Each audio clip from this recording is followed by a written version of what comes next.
Qu'ont en commun une chenille, une guerre mondiale et une machine imparable? La réponse va vous surprendre. Préparez-vous à découvrir l'histoire de Caterpillar, une marque née de la boue et devenue un géant mondial, entourée de légendes aussi lourdes que ses propres machines. Remontons au 19e siècle. Le décor, la Californie, États-Unis. L'époque, la ruée vers l'or et une soif insatiable de conquérir des terres. Au milieu de ce chaos, deux noms résonnent, Benjamin Holt et Daniel Best. Tous deux, visionnaires et rivaux, rêvaient de dompter la terre avec des machines.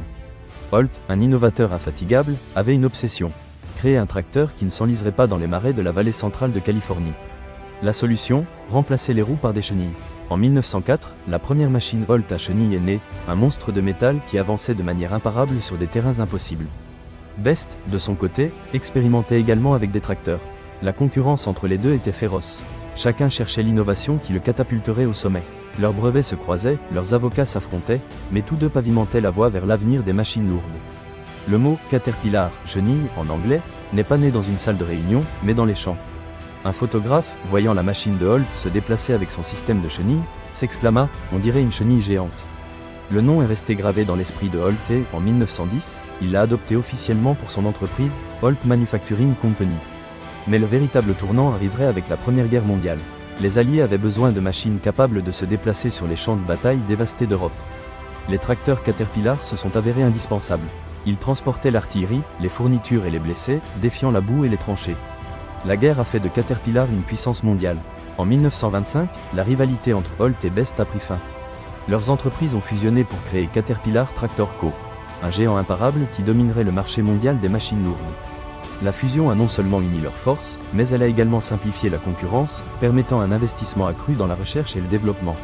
Le logo de Caterpillar, le fameux triangle avec la chenille jaune, a évolué avec le temps, mais a toujours conservé son essence. Force, fiabilité et capacité à surmonter tous les obstacles.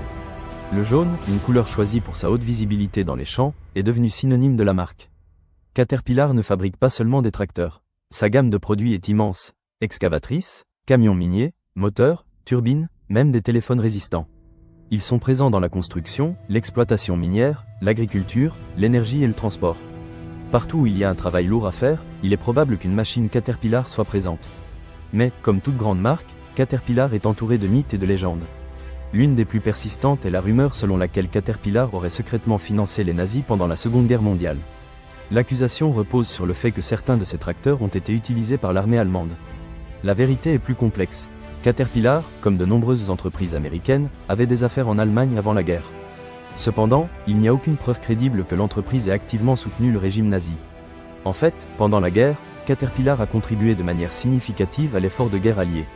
Un autre mythe, plus bénin, tourne autour de la durabilité de ces machines. On dit qu'un tracteur Caterpillar peut durer des décennies, voire des siècles, si on lui accorde l'entretien approprié. Bien que ce soit une exagération, il est vrai que les machines Caterpillar sont conçues pour résister à des conditions extrêmes et ont une durée de vie exceptionnellement longue. Aujourd'hui, Caterpillar est bien plus qu'une entreprise de machines lourdes. C'est un symbole d'innovation, de résistance et de progrès. Ces machines ont construit des routes, creusé des tunnels et transformé des paysages dans le monde entier. L'entreprise s'est adaptée aux changements technologiques, en investissant dans l'automatisation, la robotique et les solutions numériques pour l'industrie de la construction et de l'exploitation minière. Mais son histoire n'est pas exempte de controverses. Caterpillar a fait face à des critiques pour son impact environnemental, ses pratiques de travail et sa participation à des projets controversés. L'entreprise a répondu par des initiatives de durabilité, des programmes de responsabilité sociale et un engagement envers la transparence. Que nous enseigne l'histoire de Caterpillar? Que le succès ne se construit pas du jour au lendemain, mais avec des efforts, de l'innovation et une capacité inébranlable à surmonter les obstacles. Que même les machines les plus puissantes peuvent être entourées de mythes et de légendes. Et que, parfois, la vérité est plus surprenante que la fiction. Parce que parfois, derrière une simple chenille jaune, il y a toute une histoire d'ambition, de rivalité, de guerre et de transformation que peu connaissent. Avez-vous aimé cette histoire? Abonnez-vous à Mythes et Marques pour découvrir plus de secrets derrière vos marques préférées. Et dites-nous dans les commentaires, quel autre mythe ou légende connaissez-vous sur Caterpillar?